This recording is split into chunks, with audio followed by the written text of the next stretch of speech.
flow of a river is an unrelenting force that people have been harnessing for centuries. The Muskegon River, a 216-mile stretch of water in Michigan that is as beautiful as it is powerful. In that power exists the potential for an energy source which people have been utilizing in the form of dams along the river. We took a trip out to the dams of the Muskegon in order to fully understand the impact that the dams have on our river. Considering modern-day capabilities, people may want to investigate the impact that harnessing this force has on their surroundings. Whether or not the benefits are worth the cost is a controversial subject. What's not controversial, however, is that the dam's original purpose of generating electricity is no longer the least impactful method. But, in the same way that the printing press is no longer an ideal tool of communication, the dams of the past are no longer an ideal method for producing electricity. We interviewed Julie Chamberlain, Executive Director of the Muskegon River Watershed Association, and 2 active community members about the removal of the dams and their impact of their surroundings. Historically, and I mean logging era primarily, people came in and did whatever was most helpful to them in felling logs and delivering them downstream. You know, our history is one of thinking that natural resources were so vast that they could never be depleted, and that waterways really didn't have to be cared for in any way, that they would take care of themselves, I guess. Now we know differently. In addition, Big Rapids, right downtown in Big Rapids by the Riverwalk, that dam was taken out, I think, over 10 years ago now, but that was a very big project. And if you walk down by the Riverwalk, you can see some of the large cement structures left on the banks that helped to hold that dam in place. Let me tell you a little bit about one dam which is just north of here in Reed City.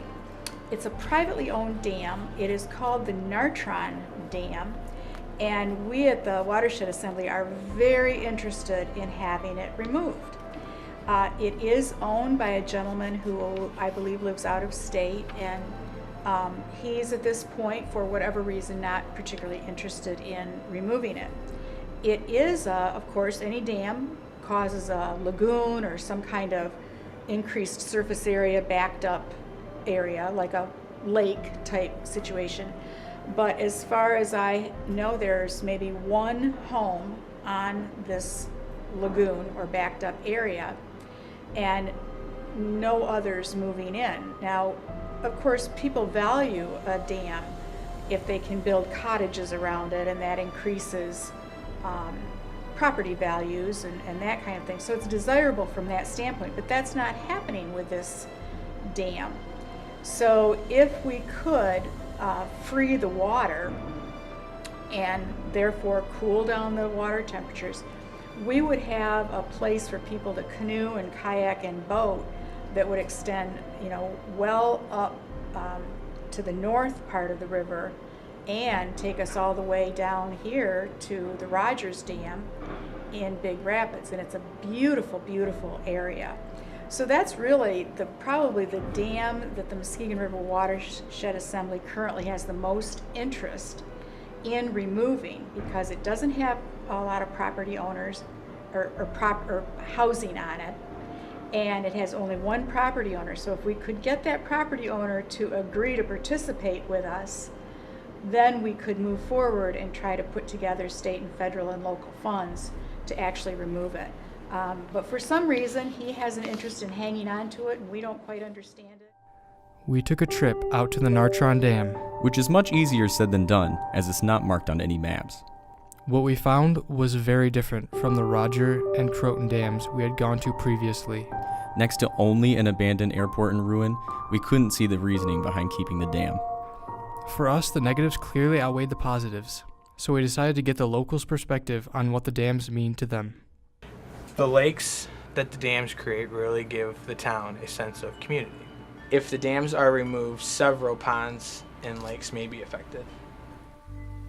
My biggest concern would be the property value around the lakes that the dams back up. If we drain the lakes, the property value around the homes would probably go down. Is it fair to take that away from the homeowners? And at that point, who would the land go to once the water was drained? Very much like to restore the river to its original state wherever we can. In the case of the Rogers Dam and Hardy, those are functional right now. In those cases, those dams are serving to power homes and businesses and things like that. So, we're certainly not going to try to get people to take away something that is a service at this point. A lot of people have to agree to the goal of removing a dam before we can really make it happen. But we are looking forward to that day when we can free the river at that spot. Regardless of whether we keep or remove the dams, the future of the Muskegon is going to be fascinating. But the question remains, will people prove to value beauty or power?